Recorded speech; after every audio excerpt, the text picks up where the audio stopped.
Welcome to Conversations with a Rose, everybody. This is a project in response to, let me not say in response to, that sounds like we're in COVID terms. But this is a project of mine that is dedicated to the book that I've just released for pre order. Everybody can go ahead and grab their copies now, but it's in response to, or in memory and told to my grandmother. So, Dear Rose, why not take conversations with a Rose now, highlighting different individuals, even as myself, as we move forward to the journey of healing and just really just manifesting our gifts and our purpose. So today with me, I have Mr. Donzell Lampkins, and I don't know. I don't even remember how we met at the University of Illinois. I feel like it was at like some Black House event.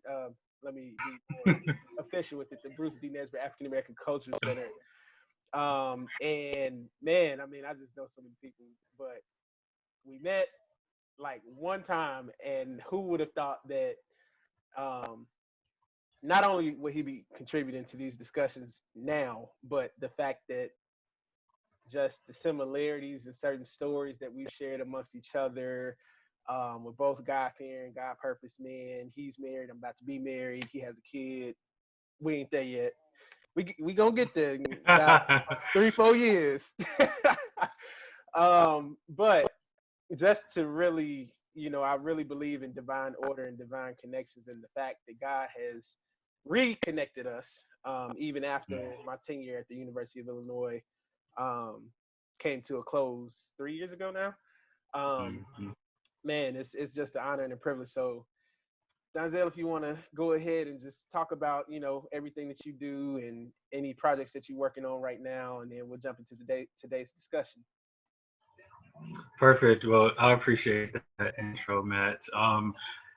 Yeah, my name's Donzell Lampkins. I'm a licensed clinical social worker, and what that means is that I am fully licensed at the highest capacity for my discipline to assess, diagnose, and treat persons with mental health conditions. So I've worked with individuals, families, couples, groups, and I help bring resolution, clarity, closure, understanding to life situations. I teach people new skills to help them deal with difficult emotions, as well as helping maybe shift perspective and just again gain control of their life. I love taking a person-centered approach and in a culturally sensitive and humbled approach and understanding that person because I think everyone's the experts of their own lives and I count it an honor to be brought about Right. to to walk alongside their journey to healing and discovery and all of the other things that can take place in therapy. So therapy is for everyone and Okay. it's not limited to a race or gender or, you know, religion or anything like that. So yeah, if you're not in therapy, I think it's a great thing. And you know, there doesn't necessarily have to be a clinical thing wrong with you either.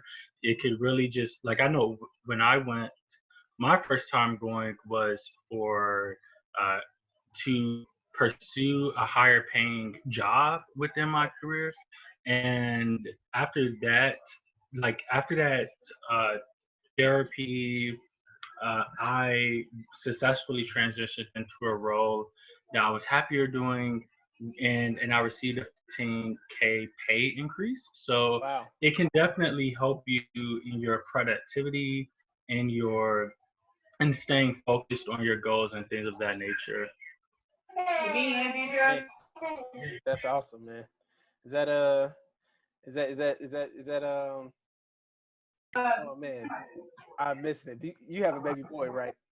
Yes, yes, Is that yep. him in the That background? is DJ. Yeah, they just came from the park, and so it's actually his nap time. So Burn that. I think I think mom's gonna be Wonder Woman and put him down solo. Yeah. Thank you, man. And I just really want to just before we really jump into today's topic, because it can be kind of sensitive, just really just reiterating. I mean, honestly, I did have a stigma about seeing a therapist and everything until I went to our counseling center on campus.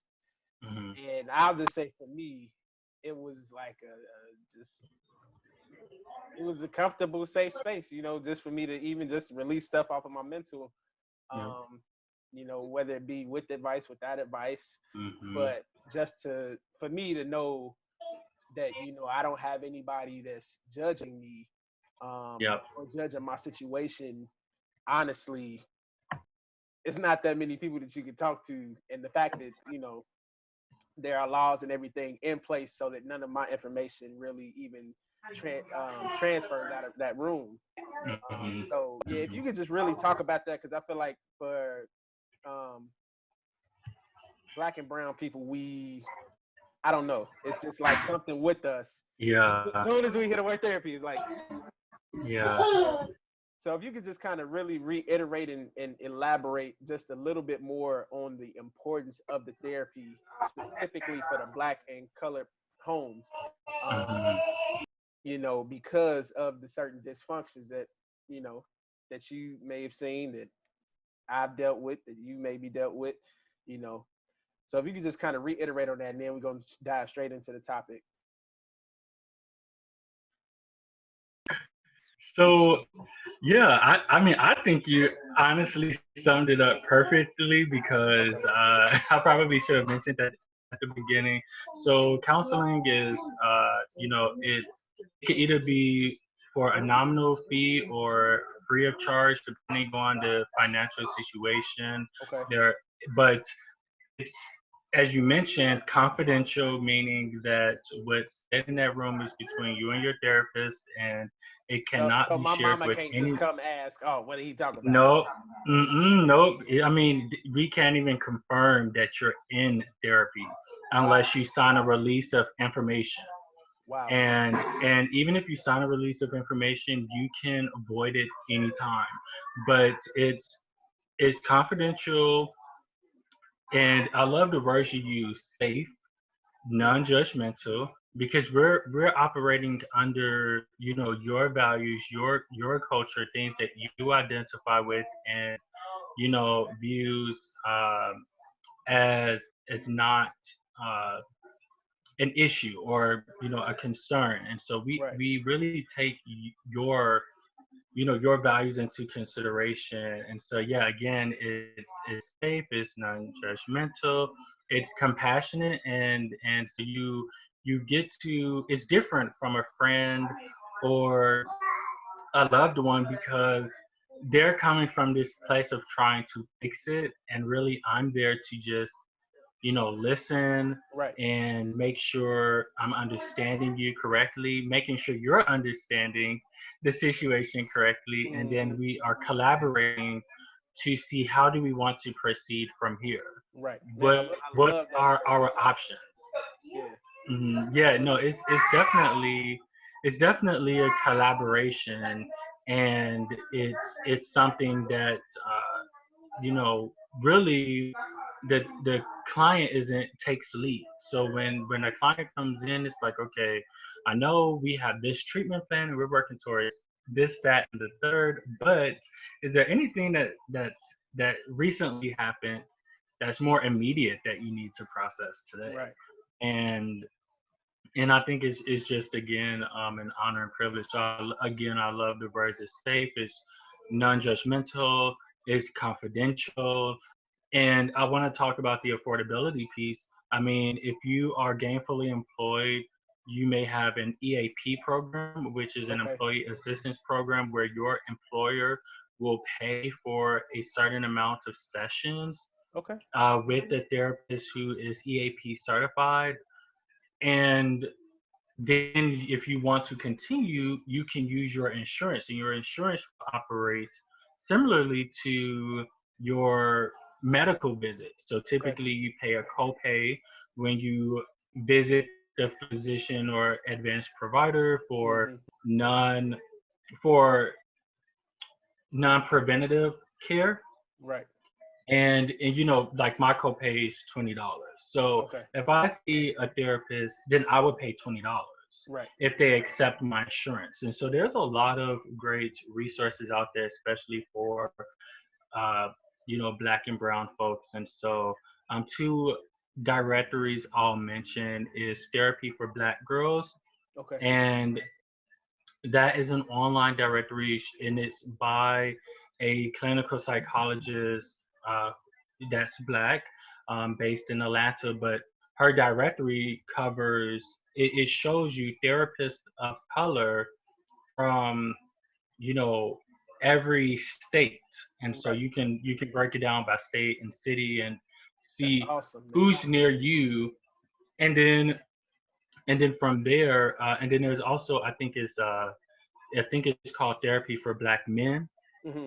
and I think it's therapyforblackmen.org or something like that. But if you Okay. just Google it, that's a directory for black men to look up, black therapists who specialize in working with black men and unique Wow. issues that we face. And so those are two issues. And then I think one more is Therapy for Latinx. Hmm. And again, it's the same concept for, you know, persons of, that's part of the Latinx community. Okay. So, the final thing I'll mention is with all of them, there's this last thing that's called a sliding scale fee. Okay. And what that is it's a way in which you can have your service, you can receive services at a reduced cost, and it'll be based on your affordability. So they'll look at your income to see, okay, this person makes this amount a week, an appropriate amount for them to be able to pay is maybe, it may be $40 versus the original $120 Right. that the session may cost. So I would inquire about that as an option as well as you move forward. But there's so many cool resources out here, especially on social media that's Yeah. promoting free services based in the community, especially, black and brown therapists. We are really being cognizant and intentional about making services accessible for everyone. Right. Yeah, man. That is awesome. I didn't even know it was those type of directories or anything like that out there. Mhm. So that's awesome information. Thank you for that.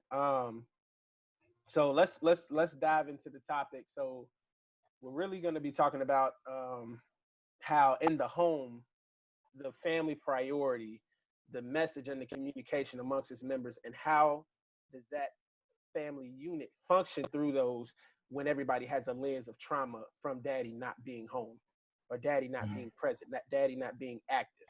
He may be there, Yeah. but he's not doing anything to really sustain the foundation. And I had to attend a homegoing celebration yesterday, and the pastor mentioned what is the scripture? It talks about how I believe Jesus was talking about how when who would build their house toward near a flooded land and build it Mm. out of sand versus building it upon a rock and somewhere else upon high hills.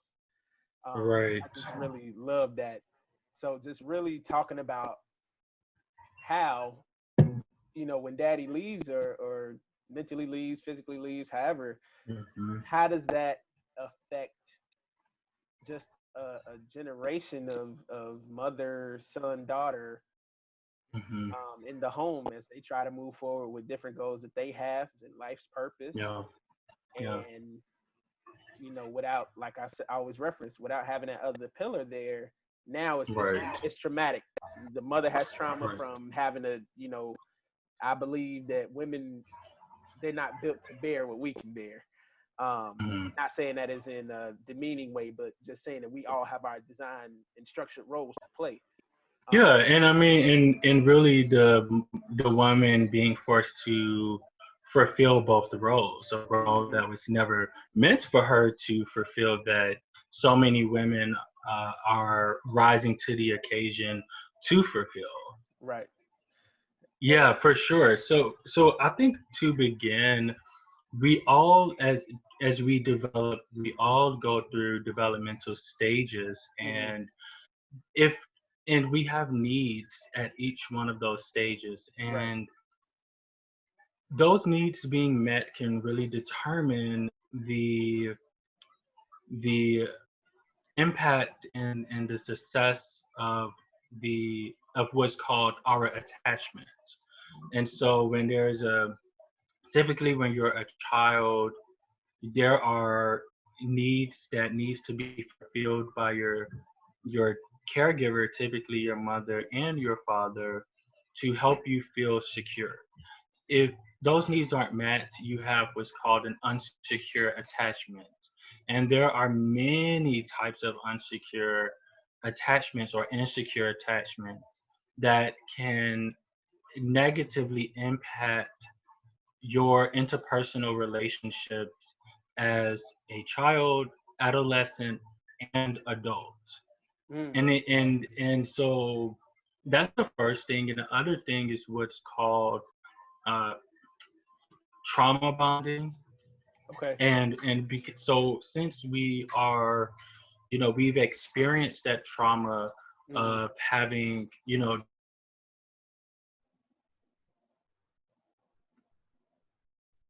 Hold on, you cut out. you know, a loss or a death or something, but Hold on, you cut typically, out. Can you go back? You said with the trauma bombing. yeah. So with the trauma bonding, that's basically where you are attached to a person that has negatively harmed you Ah. repeatedly, but that is because this is a person that you've relied on. Mm-hmm. This is now, someone that you are still attached to. So Right. if a father, let's say a father leaves, Mm-hmm. you will have an insecure attachment where it may be anxious.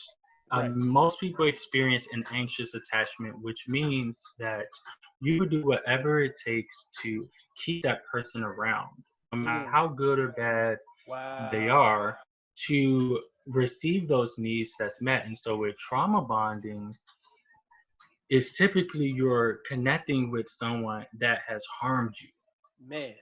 and you repeat this cycle, Mm-hmm. and there's really no positive way out, because you've tried to substitute what you were supposed to receive from your father with someone else. And so Right. for young black men, it may be getting connected with the wrong crowd, Mm-hmm.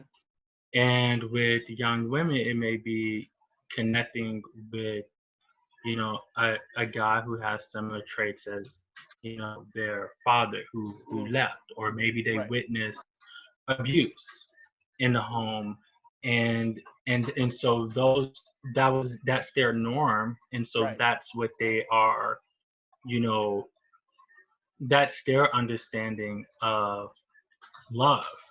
Mm-hmm. Man, that's crazy. So it's just, I mean, everything just operates pretty much like a double sword, Hmm. um, because it's like, yeah, well, I want that nuclear household, and I want a husband, a wife that's gonna stay around, and all, you know what I mean? Hmm. Um, I want that. I want a, on the woman side of things, I want a husband that's gonna, take care of business and making sure, helping me with the kids, helping me with all the bills, helping me with all of this stuff, sustaining that pillar life. But now through the trauma bonding, now it's like, well, I guess chemistry says that like goes with like, right? So now, I guess, are you saying that the mind subconsciously gets with like these individuals and searches for these individuals, even Yeah, if it's just like it's it's in some most times it's an unconscious thing, and Yeah. it's not like they're seeking to be with someone that's going to hurt them. Hmm. It's really more so, when you look at relationships, there's this huge promotion of like not dating someone based on their potential, but based on their actuality. Right. And but with trauma bonding, it's more so like based on the potential, because Hmm. you want to fix that person, you Right. want to help that person, And we can all say that and we've been that's there before. yeah, yeah, definitely.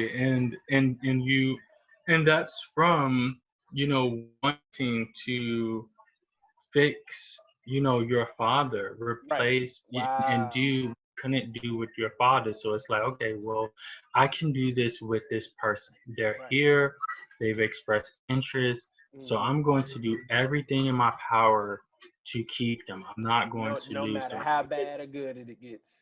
Yeah, because the other thing is you receive the message, you internalize so many inaccurate messages about yourself based on your father's actions that really had nothing to do with you. Right. But you review that rejection as you being inadequate. Right. So now you're trying to overcompensate to prove something that was never true to begin with About you. about you. Yes. And Wow. so That's crazy. there's so many different, you know, issues that's within it. This is why therapy is so important, because Hmm. you're not going to be able to identify all of these things, most people, on your own. Right. And so being in therapy, you can learn about these different things, and you can learn about your behavior patterns and where they come from. And so again, when a father leaves, like, you have low self-esteem, Hmm. you have you have anxiety, because now you're worried about the next person leaving. It makes it difficult for you to love and be loved. A lot of times you feel unworthy, Hmm. and that can also play into the type of things you permit or turn a blind eye from Right. as well, just for the sake of keeping someone, or again, because you don't think that you're worthy of anything else Hmm. based on your father's actions. Man, I feel like you heading towards virginity, man. I mean, that's like a huge thing for everybody. Um, Yeah. I mean, and I mean and I'm gonna just say we usually pick on women with this, but a lot of times I feel like men, we don't Mhm. really want to be that transparent with our counterparts and be like, yo, I'm like really doing this. And like you stay. We just like that. Oh yeah, I gotta be, Yep. act like it's a swinging contest, but it's really not. And Mhm. to be able to, um, I guess, be transparent and share that, I guess that's also another double-edged sword, because now we're looking at, and now we have to be vulnerable and we have to put our hearts out there, rather than just being egotistical, Right. to try to block that um, possible rejection. But I feel like I don't think that there would be any rejection at all. Yeah. So Well, and the sad thing, for men, I really try to talk about men more than women, because I am a man, and yeah, I think, I never want to mansplain. And right. so for men, I feel like many of us, I won't overgeneralize, but, many of us, we were never taught how to be a man. Hmm. And so many things we don't know how to do. We don't know how to do. And we misinterpret so many different things that many of us end up, you know, self it ends up having being a self-fulfilling prophecy of like Hmm. those negative things that were spoken over our life, or it ends up we end up repeating some of the same mistakes that our father repeat that our fathers did, because Mm-hmm. we aren't taking the time to unharden our heart, because Right. that's also what's really happening. I mean, men and women respond differently to trauma, Yeah. and I mean, if we think that, it's a women's issue, but it's not. I mean, Right. it's mental. I mean, May is Mental Health Awareness Month, and so it's worth mentioning. I mean, suicide attempts are higher among women than men, Mm. but men actually die from suicide more Wow. than women, Yeah. because men are using more lethal means Right. to end their life. Mm-hmm. So it's obviously an issue that can't continue to be swept under the rug. Right.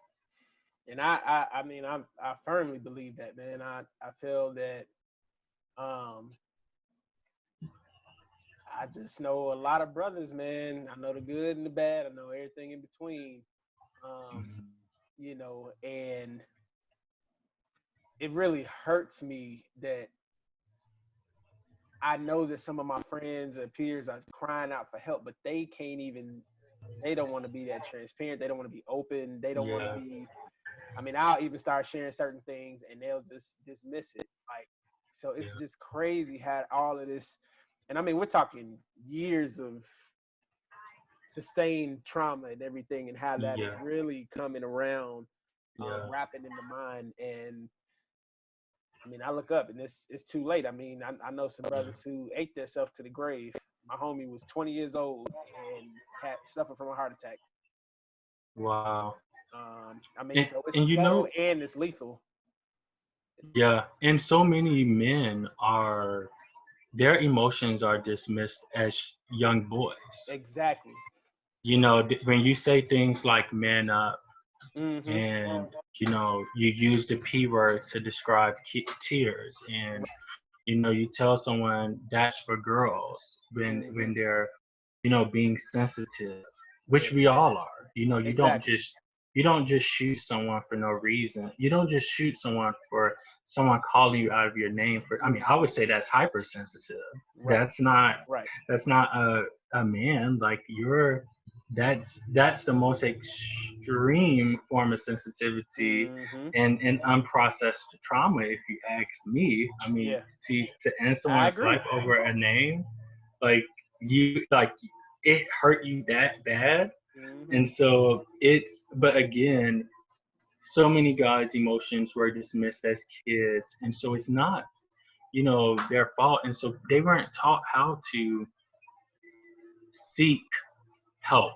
They Right. weren't taught how to ask, because when they tried to ask, it was dismissed. So now they've developed this mindset that I'm not supposed to ask for help. And Mm-hmm. then the other message too, especially when we think about guys who turn to the street, it's very easy to blame them for their behaviors. But when Mm-hmm. we think about the historical context and how no one's spoken anything over their life, Right. part of depression is hopelessness and worthlessness. Wow. So if they no longer care about their life, why would they do anything different Mm-hmm. than engage in reckless behavior? Mm-hmm. Because they've already been told that their life isn't worth anything. Right.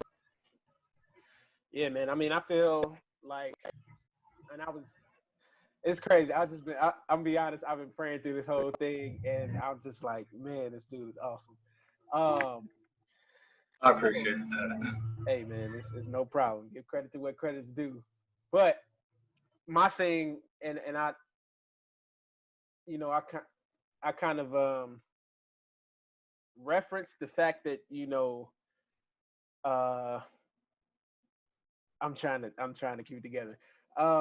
That when I was getting bullied, man, you know, in middle school, well, from third grade up to middle school, I thought about gangs and all this other stuff. I don't even come from that type of household, but because of the form of protection and the fact that I'm like, oh, okay, well, I could be around guys that, can really protect me on a decent scale because I was crying out for help and nobody was doing anything in the schools. Um, Yeah. Patting me on the head and saying it's gonna be okay. Just let us know the next time. Um, the next time it happens, or I Yeah. will thank my mother that I did. She gave me a space to cry and to say like, "Yo, it's okay." Um, Yeah. I feel like that made a world of a difference. But did I have suicidal attempts? Yes, I did. You know, um, and I thank God for him interjecting to stop me from that last time because I guess he knew I was about to really do it. But Yeah. a lot of men don't even have the spiritual foundation and stuff that I had for me to be in communication with God to really for him to intervene literally at the last minute. So I really feel like it's a thing. It's so crazy that you know even now as a young man, about to be 25 this year, and it's just certain things that I say, yo, like I don't know how to do this. Can I get some help? And people still just walk Yeah. past me like I'm just like I'm a empty bag of chips or something, like Wow. Wow. so it's That's so it's sad. crazy. It's crazy the I mean even just the I mean it's a stereotype or stigma, something that being a man, like bro, I've never been 25, I've never been 26, 27, 28, 29, Yeah. let alone growing up, in this generation. Every day is new for each and every body. And if somebody older may have had some type of relative experience, why not Yeah. listen to me? One, try to help me out or anything, just an attempt, would be, Yeah. the satisfying for me because that's just what I believe. I don't really think that it takes, oh, well, I need you to solve this for me. Just do it with me. Show me. Go with me. Walk with Right. me. Right. So I mean, man, that's just, oh man, I'm trying not to. Yeah, no, it's real because we are fighting against, strongholds and principalities and, dark forces that, our fight is not against flesh and blood. Right. And so and so when you think about that, how does that look in the everyday world? It looks like fighting years of normalcy of suppressing emotions, Right. ignoring issues. You think about, all of the things that happens inside of homes, like Hmm. the secrecies. You Yep. better not say anything about your father hitting Exactly. you. You better not say anything about your uncle that touched you. You better Hmm. not, say anything about your husband that's abusing you. Hmm. We've been conditioned to remain silent. Right. So when you open your mouth, you are opening your mouth against centuries of Hmm. oppression. Yeah. And each time you voice your story, you are fighting against, a generation of, that's a form of generational curses to me. Hmm. Yeah. To when you think about that, God calls us to unity. Right. And he tells us not to have strife or division. And so when you say, hey, this person has harmed me, Hmm. that's going against so many people's discomfort, Hmm. and that's going against a cultural norm. And so it is going to be hard, and it will be met with a lot of rejection. But the good news is, I think that this is a generation and a time where that's changing. Yeah. People are starting to listen more, and Hmm. people are starting to acknowledge, and I think it's part of our healing, whether it's someone leaving, our fathers leaving, or whatever it is.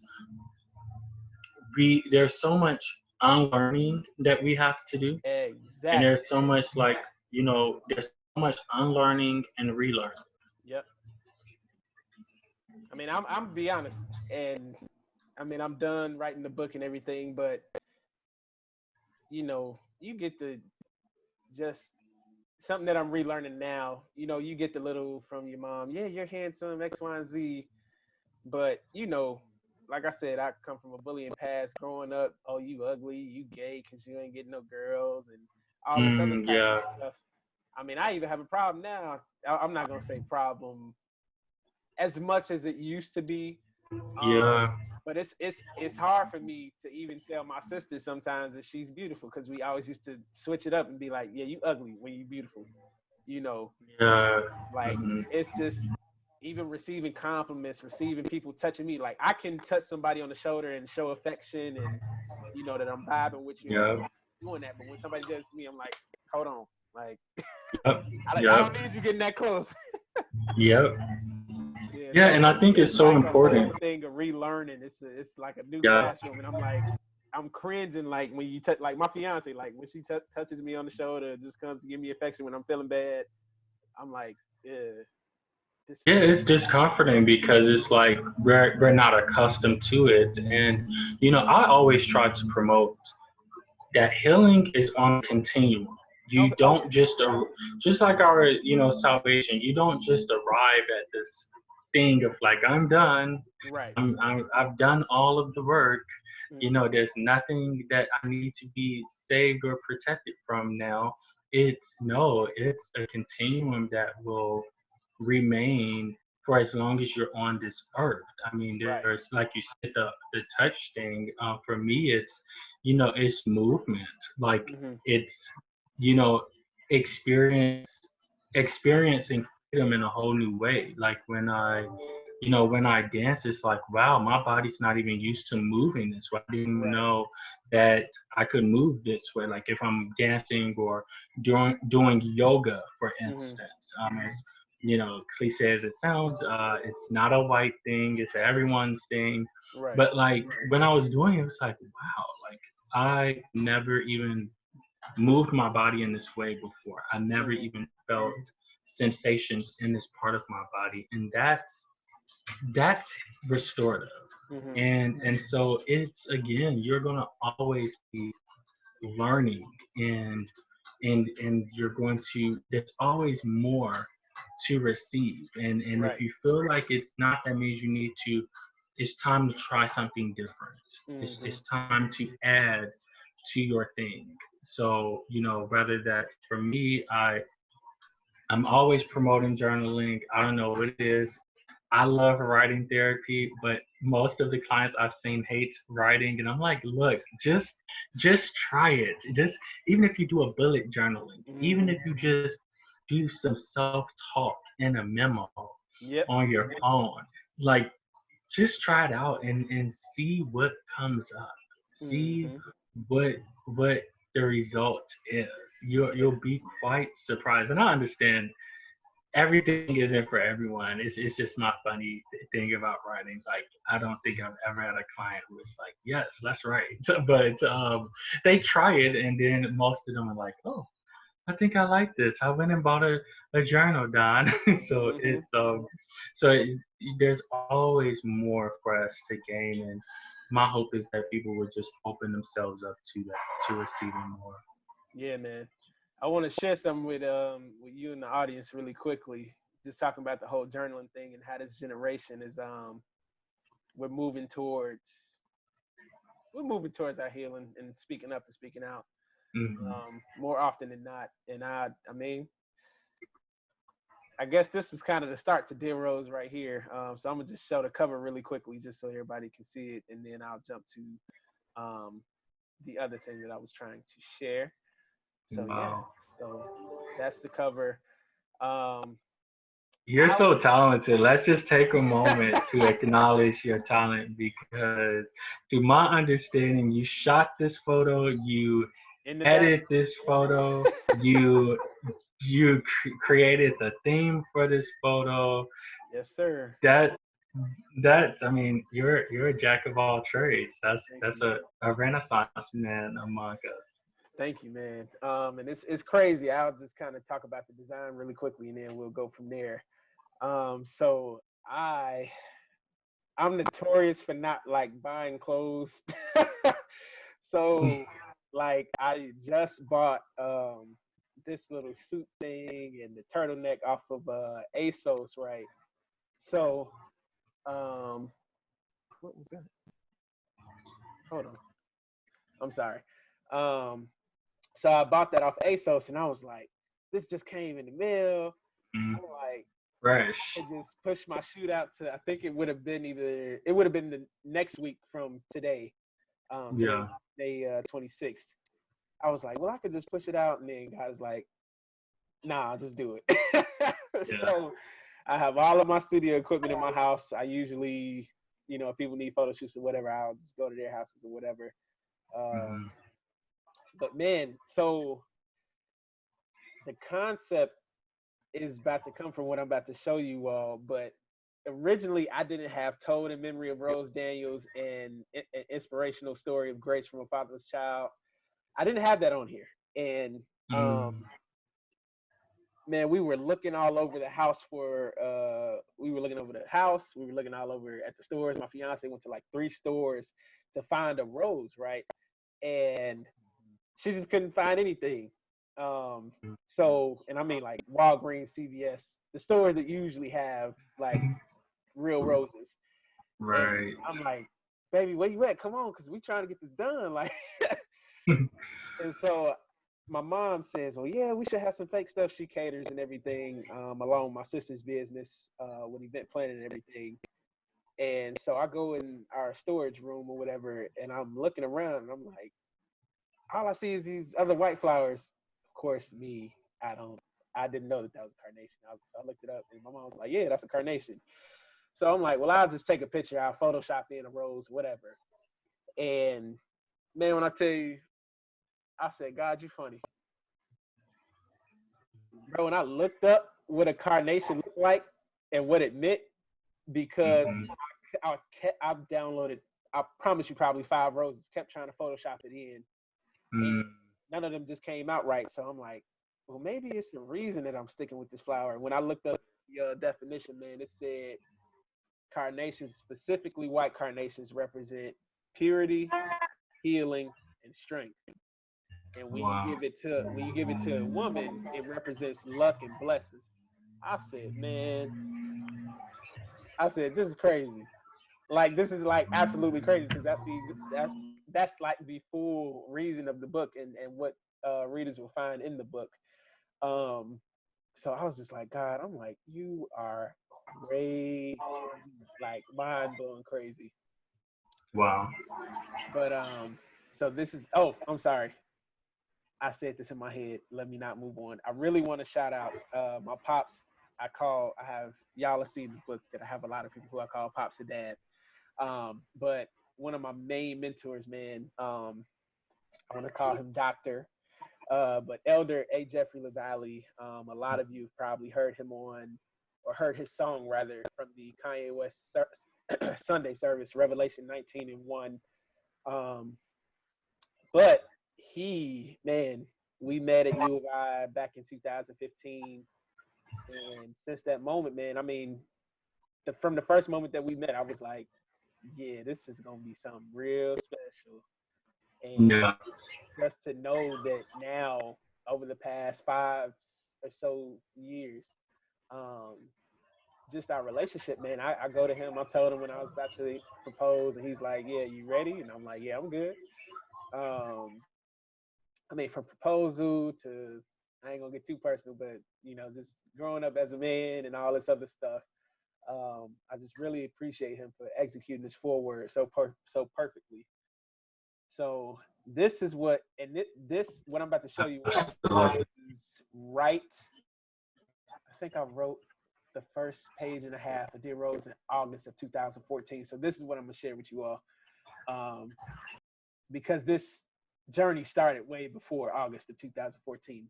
The Dear Rose started in August 14, but check this out. So let me see. Let me share this really quickly. So what you'll find right here was I was journaling. And so, Wow. man, I'll just start off. So the illustration to really kind of hit what I'm saying on the page. Hmm. So, or matter of fact, so that's the image. Kind of keep that image in mind. I'm gonna just read the post. So April 3rd, Jesus, 2014. Today I had a dream. I forgot the beginning of it. However, I remember the climax. So my family and I were on a platform. It was the end times. The Antichrist had us. Suddenly he sends my dad to these monkey bars. And his faith wasn't strong enough for him to get to finish. But the Antichrist sent me out there, and I finished climbing across this big sinkhole in the earth. And Wow. after we started to fight, and the Antichrist caught me as he took me to some room to kill me. Right before the blade hit my neck, all I could do was smile as my family wept. And this is the image. So, yep, this thing was crazy, man. When all this stuff started happening, um, I just even just looking at that, I haven't read that since I wrote it probably, and that I'm lost for words, man. That's powerful. So I just want people to know what you can get out of journaling. Yeah, no, and it looks like you held on to it for, over 6 years. Yeah, man. Yep. Just would have made 6 years, April 3rd. And I think it's so powerful that you have that to look back on, to see how far you've come and to see how that's playing out in your everyday life. Mm-hmm. Yeah, man. So for everybody, go out there and journal your hearts out. Yeah, Everything, yeah, everything is just gonna flow. You might have tears on 10 pages. absolutely. Find a therapist. We got my man's here. Look him up on IG. What is it? Donzell. Donzell Post, Donzell Post. Check in with him. I'm sure he could use some more business, especially now that we in quarantine. Just come with your wallets ready. Uh, check out the book Dear Rose, man. We are having our online book signing and book release on June 19th.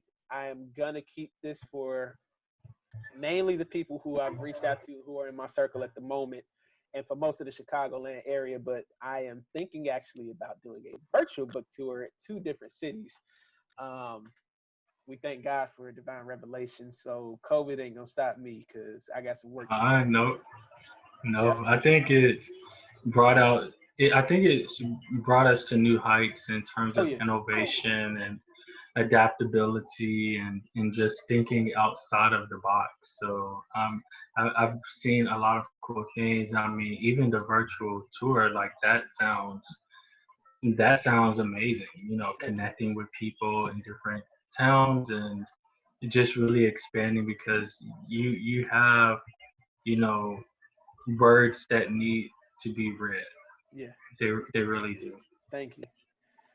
And then as a gift to you, I'm actually gonna forward you the free ebook after we get off the call. And man, I'm just hoping that you're blessed by it, brother. So I wanna go ahead Wow. and sign off. Huh? I appreciate that. No, you had frozen. I was like, I'm just Oh, I'm waiting sorry. to see what you said. But no, I heard you say you were gonna send me an ebook. So Yeah. I appreciate that. Yeah. Because when people send me things, I, I will use it with my clients as well. Amen. So, I have books that my friends have written, and I, again, will read an excerpt from, a page and from their book, and we will have a discussion about it. And, Hmm. the insight that they receive is always so, refreshing to hear Hmm. a different take on it. Yeah.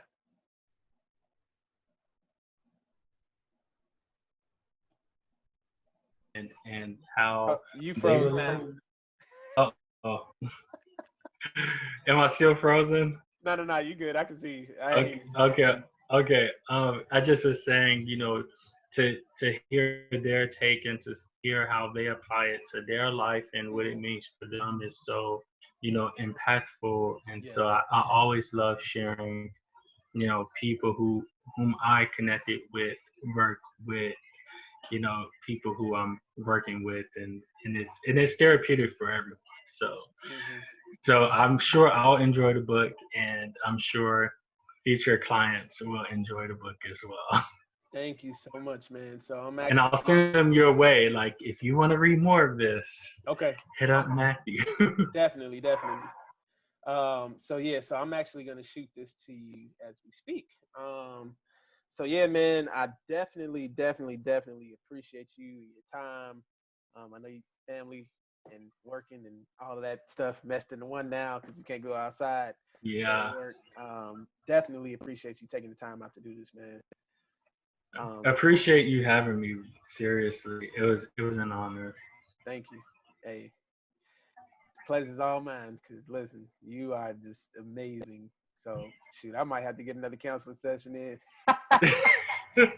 Look, and that's the thing. If I could end on anything, Yeah. like it for me, counseling is for all parts of your life, Hmm. and it's for every stage. It's not just when your life is in chaos. It's if anything, counseling works best, especially couples counseling. So for Right. all of you in relationships, it works best at the preventative stage, Hmm. when you go while nothing is happening. You actually can be equipped for the storm. So when Yep. something happens, you can pull from your toolbox, and you can address that situation. You can be more prepared to address that situation, and you can come in to the session saying, hey, this happened, but I did this and this, and it becomes more Hmm. of a reflection versus this panic of what do I do. Right. uh, and so I think that's something that I want to end on too, and it gives you a safe space to celebrate, because Yep. not everybody is rooting for you. Hmm. And I think we all have had those moments when we share something with someone, and they're not as supportive. Hmm. They're just stale. And their true colors are showing, like Right. whether it's envy or jealousy for whatever reason. It's again, you can bring those good things to your therapist, and you can celebrate in a space that's really safe, and and receive authentic appraisal as well, which is so important. We have to make sure that we're acknowledging our accomplishments. And so you could do that through positive affirmations. That's something that I promote with my clients as well. So Hmm. uh, yeah, if you go, I think you have a lot of great accomplishments to process and to build upon. Yeah. Thank you, man. Yeah, of course. So it's a good talking to you. Just shot you that ebook, and then I might text you after we get off here. But Yeah, definitely hit me up. yeah.